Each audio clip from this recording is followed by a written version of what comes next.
এ মা, বাড়ি ছেলেটার মুসলমানের আয়োজন করেছি, তাই এলাকার লোকে সবারই কম বেশি দাওয়াত দিছি। তা তোর জানা মতে কি আর কেউ বাকি আছে? এমনই তা তোর বুনির আসতে কইছিস, একটু আগে আগে আসতে কইছিস তো তাড়াতাড়ি। আবার তুমি তোমার সে মেয়ের কথা করছাও? কইছি না আমার কোনো বুনটুন নেই। কি তোর মার পেটের বুনতে অস্বীকার করতেছিস? তোমার মায়ের জন্য তোমার আবারও দরদ উঠলে পড়তেছে। তোমার না কইছি তোমার কোনো মেয়েটে নেই? আল্লাহ, ও আমার মেয়ে, আমি কি অস্বীকার করতে পারি? শোনো মা, তোমার যদি তোমার মেয়ের জন্য এতই মায়া হয় তাহলে তোমার আমার বাড়ি থাকা লাগবে না, তুমি তোমার মেয়ের বাড়ি চলে যাও। এমনই তুই কিরাম কথা কস, তোর বুন না ও? আরে দেখ বাল, যতবারই সম্পর্ক ভালো করি ততবারই এসেও জমি জায়গা চাই, সারাক্ষণ মেয়ে মেয়ে করে।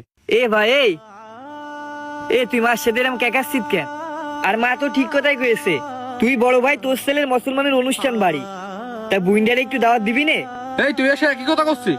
তুই জানিস না তো ছোট বোন আর বড় বোন যতবার বাড়ি আসে ততবারই জমি জায়গার কথা কয়। এ ভাই জমির কথা কবে না কেন? আব্বা মারা গেছে 13-14 বছর, তুই আজকে ভাগাভাগি করবানে, কালকে করবানে, পরশু করবানে, এভাবে করতে করতে তুই 13-14 বছর পার করে ফেললি। বুইনগের এখনো ভাগেরটা দিলি নে, আর সামান্য জমি জমি তুই বুইনগের পর করে দিচ্ছি।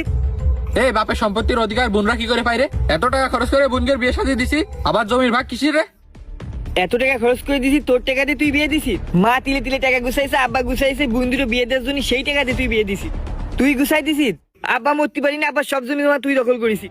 এই তুই এত সেদিস নে, তোর বাদ দিয়ে কি কোনো কিছু করবানে? যা করবানে দুই ভাই সমান ভাগে নিবানে। এই কিসির সমান ভাগ দিবি? আর কি বাদ দিয়ে রাখবি নে? আব্বা মারা যাওয়ার পর থেকে বাড়ির দলিল কোনে তাই এখনো দেখলাম না, তুই দেখালিও নে, আবার তুই বাদ দিয়ে রাখবি নে। আর শোন, আমার বুইনগের হক মেরে খাওয়ার আমার কোনো ইচ্ছা নেই, আমি যতটুকু পাবো ততটুকুই খুশি, তাও তোর